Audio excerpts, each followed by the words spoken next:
across America and the world. So the dog gets started quickly. So I've had a busy day. We had a Zoom doctor's appointment. I've cleaned house a lot today. Today was one of my big cleans, so it's been a good day. Um,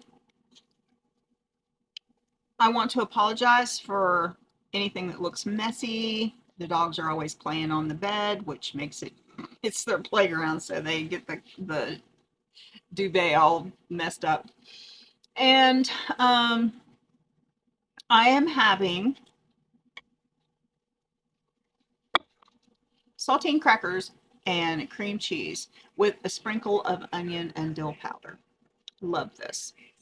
Um, and I don't know if I've told anybody, but we have a Canadian flag back here. This is because Jamie spent a year in Nova Scotia as a foreign exchange student, and he loves things about Canada. Um, I don't know if there's any. Let's see if we got a tripod over here. We got a love seat. In the evening, we sit on the love seat and we watch, because I have the TV for a monitor. We watch the TV. I've never bought any curtains, so just whatever's handy, I throw it up over the window. There's a reason that we're not actually putting any money into this trailer. Number one, it's an old trailer, it's a rental, and we live here because the rent is cheap, and it's going to allow us to be able to save money to move back home in the east. Um, but we have all the types of things that you would need, a comfortable bed and all of that, to make it have it has amenities, let's just say that. And we live comfortably. But I'm always self-conscious over what's behind me. It'd be cool if I could have a green screen or something. But honestly, on this YouTube channel, I really just want things to be natural. That's why sometimes I show my food. I let dogs run around because Noogie, no, he's dropped his red shoe and now he wants me to get it. No, I'm not doing that. No, you get it. He's such a silly boy. Come on. I can't reach it anyway. So today I'm going to delve into, finish you. I'm going to delve into, see, Rhonda comes to my rescue. So when we got her, she is like a big play pal for him. So let me go back. So today I'm going to delve into something, and I'm still working on the Get to Know the Phoenix playlist. And I'm going to delve into something that I promised that I would talk about. It's not comfortable for me for a couple of reasons. It was a very painful time in my life. It was a very confusing time in my life. It's also a time in my life where I suffered a lot of relationship issues, lost some people in my life that were like really, really important to me. So it is a painful thing to talk about, but I promised that I would do it, and I think the record needs to be set straight, so I'm going to delve into it. And I don't have the ages. This happened to me over like a 10-year period, I want to say. And so I don't have the dates or the ages exactly right, but I'm going to try to go through this, and I will leave out some of the more personal parts of it because during this time I had, a separation with my husband. I lost a home, all kinds of things happened that would be very personal to me and my family. So I'm not going to touch on that part of it, but I am going to explain what happened and why I went into this period of time that was so erratic and my behavior was so weird. So now that I know what was happening, I can look back to, I want to say that I was about 50 something. And because the 20-year period before that was so really odd, I spent 14 to 34 in the wilderness, more or less, not really socialized, and learned a ton about survival skills and homesteading and farming and all of that stuff. But when I come out of there, I didn't know how to write a check. I didn't know how to do a budget. I didn't know how to balance a checkbook. I did have my driver's license, but I was not driving. So I had a driver's license and then it just set, you know, for the longest period of time. So when I came out of that period of my life, I really didn't know how to do anything. And the world seemed very strange. Everything that I was having to learn, I didn't know anything about. From 1975 to 1995, I had no television, so I didn't know all of the television series and different things that had happened during that time. I didn't know about anything about pop music, or I mean, I generally knew who the president was, and if huge things happened in the news, I would know that. But when I came out of that period at age 35, there was so much growth going on, mentally, emotionally, um, psychologically. There was just like so much growth. It's like I got stunted at 14. And so when I started getting ill, I just kept going back to that former time in my life. Oh, it's because I didn't know this or whatever. And it started so gradually. I started having a lot of emotional upsets. I started having a lot of paranoia. I became agoraphobic. And going to therapist and stuff, it was deemed that I was autistic. Um, I lost a lot of my joy for living, essentially. So, I was just having a lot of mental and emotional problems. And I could tell that I was going downhill, but that's not something that you tell people. You don't just say, mentally I'm more confused. I don't know how to deal with this, and I used to know how to deal with it, so I've always been a very silent person. I have had absolutely horrendous things happen to me in my life, and I just kept to myself for years and years and years. I didn't tell a soul. I never wanted to condemn anybody. I never wanted somebody to be exposed. Um, and maybe there was a shame element, that went along with it. So I just didn't say anything. I did have a couple of times of going to the hospital because I felt ill, or I was having like pain, in my midsection or my chest. But nothing came of it. They would check me out and send me home. So along about the time, well, I moved from where I was at in Ohio to Kentucky.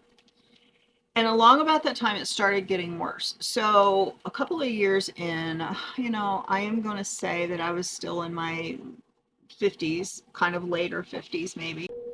Well, I know I was doing, see, mentally, I was kind of like losing it. So a lot of the memory it's hard for me to like pull it out of the bag. But I started doing an art series, and I was doing a dress series, and it was kind of highlighting and doing it was each painting was like a cameo of certain areas of my life that and I would stand and cry and cry and cry while I was painting, which I've always been easy to cry, but this was like over the top.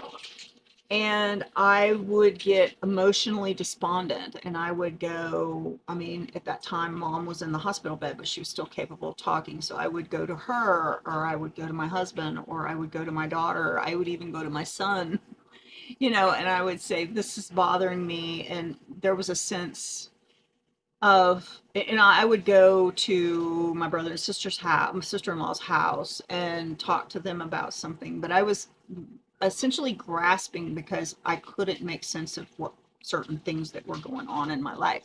And I was confused. And I had a lot of paranoia. And I had a lot of agoraphobia. And it was just all mixed up. So what I haven't said is about the time some of this stuff started happening, I started having problems in my abdomen. So one day I just got this huge pain in my side, but it was really a weird feeling. I kept trying to say, okay, is it an appendicitis? Is it my gallbladder? Is it this? Is it that? And nothing seemed to really fit because it felt very close to the surface. It didn't feel like a deep intestinal thing, but it was very, very painful. And I had to use a pillow to walk around. And so I look around. I've noticed in my videos, I'm always looking around. It's while I'm thinking. So this day that I got this pain in my belly, that evening I went to the emergency room and they did a CAT scan on my stomach, and the doctor came in and he explained, he said, this is mesenteric tendinitis, which I had never heard of that. I didn't know that the human body had a mesentery in it. And some of you that are medical may know this, but the bowels are kept together by an organ that's called the mesentery. And it's kind of a fan-like structure. You can Google it and find a picture of it. And it has a lot of lymph nodes. So these lymph nodes will collect infection. They're kind of like your tonsils. If you get tonsillitis, it's collecting infection from your sinuses or whatever. So these lymph nodes at times will swell up, and they're a protection system for the body. So he said, there's nothing that we need to do. You're going to be fine. He said, this used to be the biggest cause of exploratory surgery before we understood what it was. But you're going to be fine. In a few days, it's going to go away, and take a few Tylenol, you'll be fine. So that's what I did. Okay, over a course of years, I don't know how long it lasted exactly, because at that time my mental faculties were also degrading. But I would say once every 3 months or so. I can't really actually remember, but I would get this pain. And I would go back to the hospital. They would say the same thing. Eventually, it got to the point that I was going in there and I was telling them what was wrong with me. This is mesenteric tendinitis, blah, blah, blah. And they say, well, we still need to do testing and make sure. And yeah, okay. So this one went on and on for years. Okay, so gradually, the mesenteric tendinitis pain in my belly became worse. And it got to the point where I was vomiting when I would have this sickness. I would still go to the doctor, to go to the emergency room. It went from, and they would tell me the same thing. Sometimes after it got like really, really bad, they started giving me antibiotics to take, which would clear up the infections, whatever it was, but it would clear it up. But all this time that they were doing CAT scans, they never found anything, according to them, except for the lymph nodes in my mesentery. It didn't make sense. I knew that I had to stop eating chocolate, because if I ate something like chocolate kisses or, chocolate, anything like chocolate that was like greasy and sweet. I could have like a little bit of the dark chocolate, that didn't have much sugar in it or something, but there were certain things that would set it off. But other than that, CAT scan after CAT scan. It's a wonder my intestines don't glow in the dark. Mesenteric tendinitis, nothing we can do. Take a few Tylenol. We're going to give you antibiotics. Okay, so I go home. So the vomiting before I went to the hospital turned into extreme pain. I'm talking, I've had 2 babies, and I'm talking about this is the kind of pain you have, the level of pain you have when you're about to give birth to a child. Extreme pain and projectile vomiting. It was horrendous. So I don't know even how many times I would go into the emergency room that bad. This happened multiple times. I would feel like I was going to die. And always again, mesentery endonitis, blah blah, CAT scans, antibiotics, you know. So when we were homeless, we were in Williamsburg, Virginia, because we traveled all over the country. We couldn't find a place to live, so we kept looking for a place that was cheap enough we could afford, and blah blah blah. So, um, I took a really really bad spell with this, and I went to a hospital. Same story, mesentery endonitis. That only this hospital, and I won't name the hospital, but I sat in the waiting room for like 4 hours. And I literally was in so much pain that I was practically wailing. And they just more or less ignored my wails. They sent me home with an anti-nausea pill. It was I was in excruciating pain and projectile vomiting until there was nothing left on my stomach. They sent me home with the anti-nausea. And when I say home, we didn't have a home. And we weren't quite financially able to like have a hotel at that particular time like we could. So what happened was Jamie checked Joe and I into a hotel room so that I could have a bed, and he just hit the road. At the time he was doing DoorDash, he just hit the road doing DoorDash. He worked all day and all night practically to keep me in that hotel room. I was so ill, and it went on literally for 4 days. He would call, "Are you okay? I'm still hurting." I was rolling around in the bed in misery, just rolling from side to side. So finally, we couldn't stay in the hotel room anymore, so we checked out, and we were parked at a Walmart. And there's nothing like being homeless even in a car, because imagine you go to Walmart one evening and then you get a phone call that you can't go back home. Just going out for a few hours wears me out, and I can't wait to get back home. So just imagine going grocery shopping and then all of a sudden you can never go back home. It's tough. So, but anyway, I started projectile vomiting again, only this time there was just literally nothing on my stomach because I couldn't eat. And so it was just dry heaves. And having no idea what to do. So he said, "I'm going to find another hospital to take you to." So he found another hospital. This had to be the workings of God. It's all I can think of. God was just so good to spare me. So he took me to this hospital, and he went in and told them. They came back out with a wheelchair, took me into the emergency room. In 5 minutes, they had me in a room, in the emergency room. In 15 minutes, they had me in a CAT scan. And in 30 minutes, they had me in emergency surgery. What had been happening through all of that time was that my gallbladder, which had a few stones, but there was no blockage. It wasn't horrible bad, no bad stones or anything like that.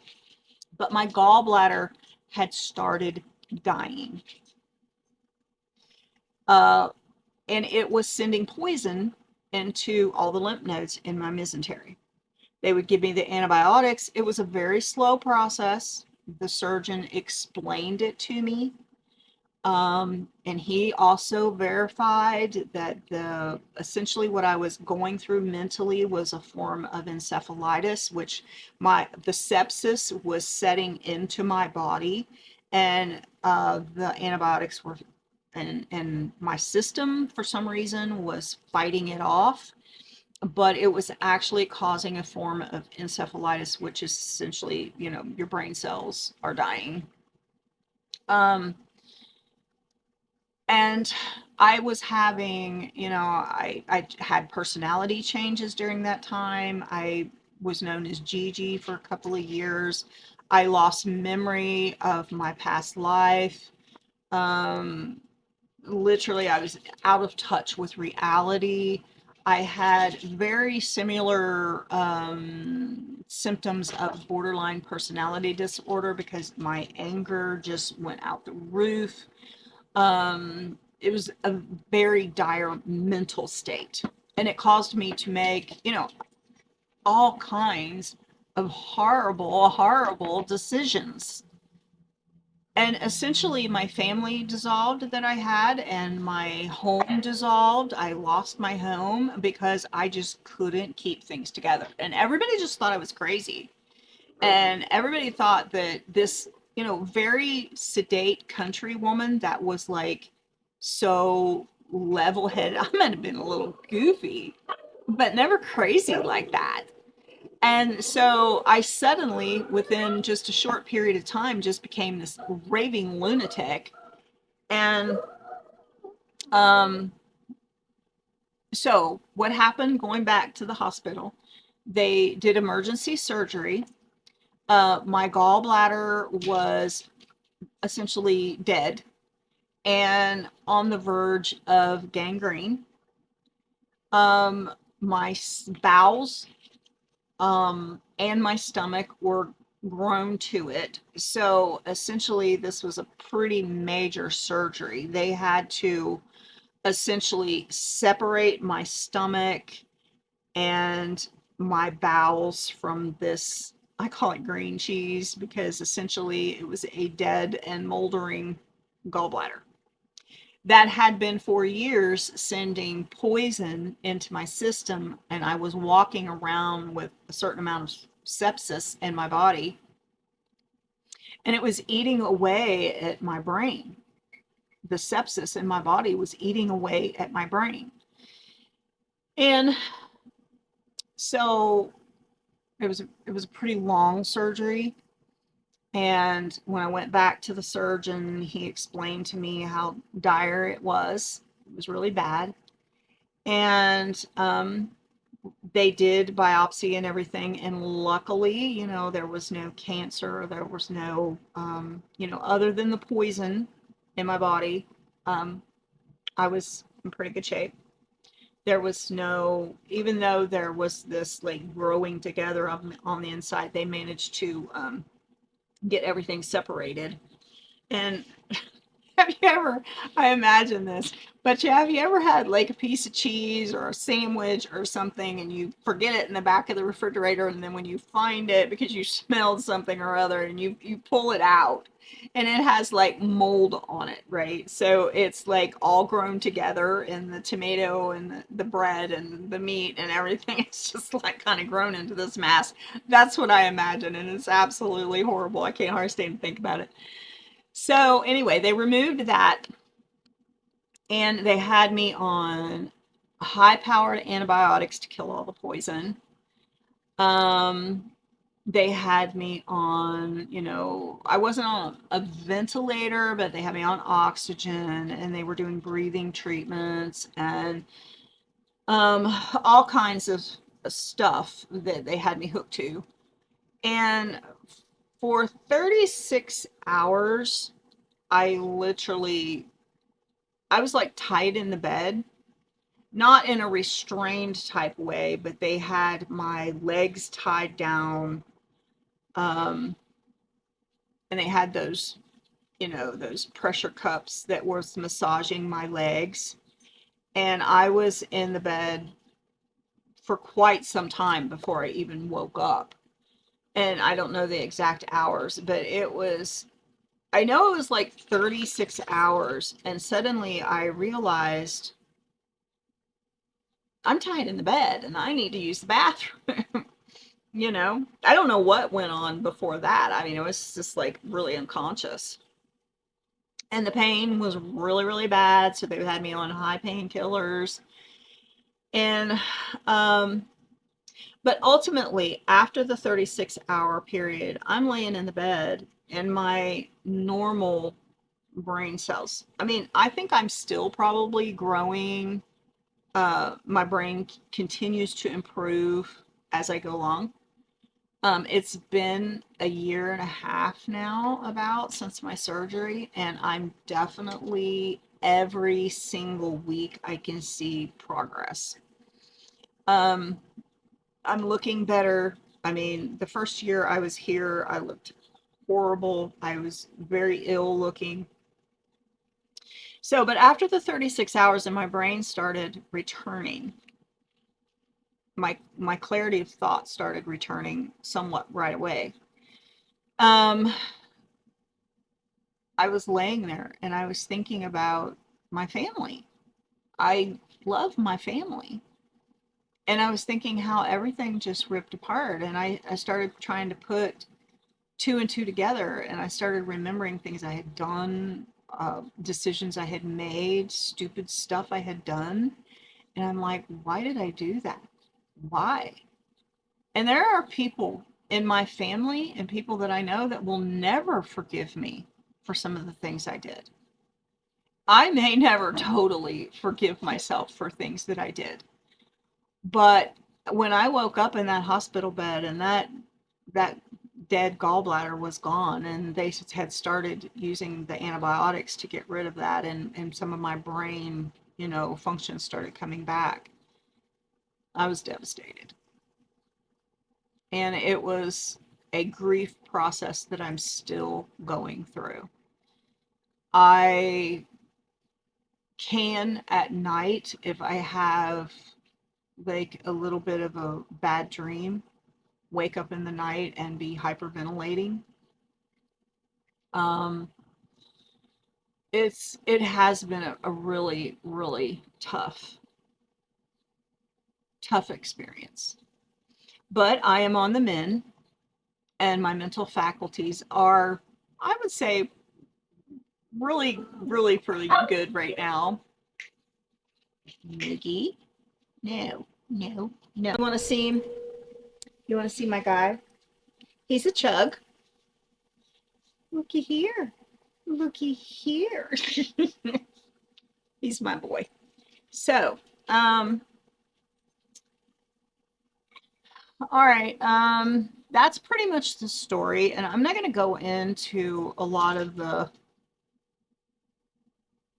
bad things that happen because I don't want to hurt those that I love, and it's really, but that is why it happened. And on the record, I apologize. I couldn't grovel and apologize more for how my actions and decisions I made and things did and bad way of handling things. And this is going to be new to some of you, and to some of you, you're going to have heard a little bit about it. But it lasted for 10 years. So I've been on the mend for about a year and a half, and it was a really bad time.